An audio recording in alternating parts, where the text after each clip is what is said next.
I'm Jenny Moore. I'm from Fort Worth, Texas. And how did you meet Sheila?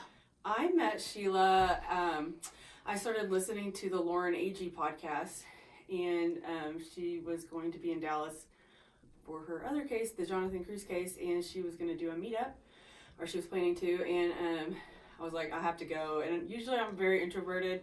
I'm not one to like stick my neck out and try something new and meet new people. But I was like, I have to go. So that's where I met Sheila, was at her meetup in Dallas. And since then, what has she inspired you to do? She has inspired me to do, well, a lot of things. So I just actually got my PI license in Texas in November of 2019. So, and she actually introduced me to Mark, who I have my PI license now under in Texas. But she really inspired me to do that because it's something that I had thought about for several years. I would check into how you can get your PI license in Texas, and I thought, I'm a stay-at-home mom. I work part-time for my family business. This is just not realistic for me.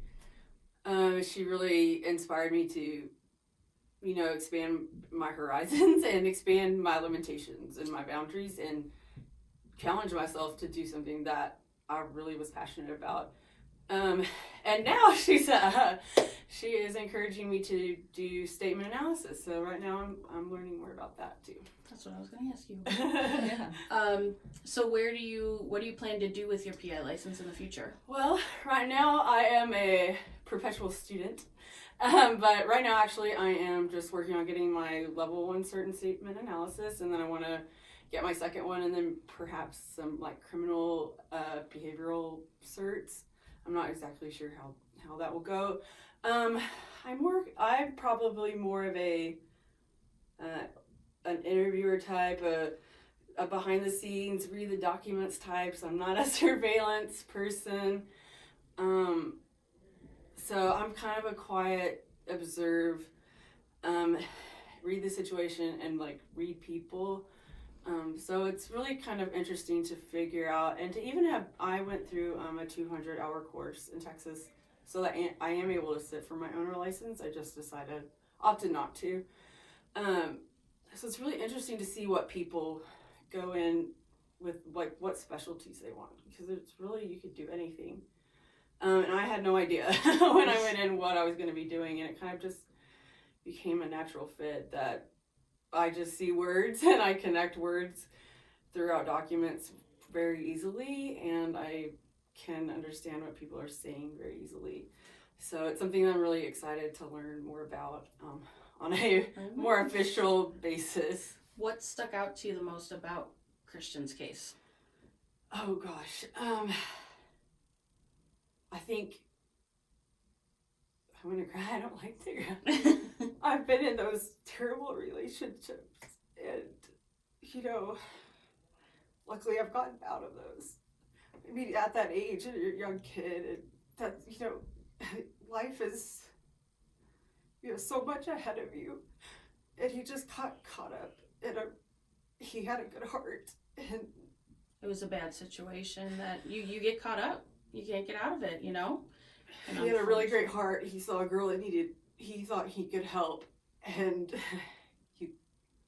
you could not. And it was probably what I see as a combination of some other personalities that influenced her personality, and it was just a disaster. And he couldn't. I mean, you're 20, you can't see that coming.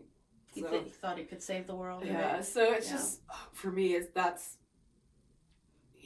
for me is heartbreaking, and for Ray to have gone through losing her son like that, especially when she saw, and it puts you in her place, because I have 2 boys now, and God, I think about my mom sometimes when I was in one particular, probably right around his age, maybe a little bit younger.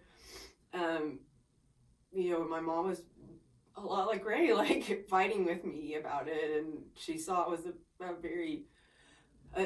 relationship that was very damaging to me, and I just feel for her so much that I know, and now as a mom, I know what my mom was doing. I just feel for her. We are very happy that you got out of the situation. And we are going to fight. And we're going to make sure that, you know, that we help and support Ray through all the difficulties. So, let's end on a happy note. No, I'm not gonna cry. We're lucky to have you. You know, I never cry like about this case or anything because I can be very compartmentalized. Like that's how I go through life. Like so, because we did have a lot of. I grew up aware of the world could be a bad place early on because my sister had cancer at a very young age, and so she survived. So good news. But you know, I became aware that there's loss early on, and so I became aware that if I didn't want to get hurt, I could put myself into certain areas and not like compartmentalize things and not let it affect me as much. But at the end of the day, my heart is to help people, and you get attached to these cases, and you get attached to the people you're reading about and the families and what they're doing, and you can't help but just want to help them. Well, you have done a tremendous amount of work, and you have helped Ray very much, and we are glad to have you on the case with us. Yeah.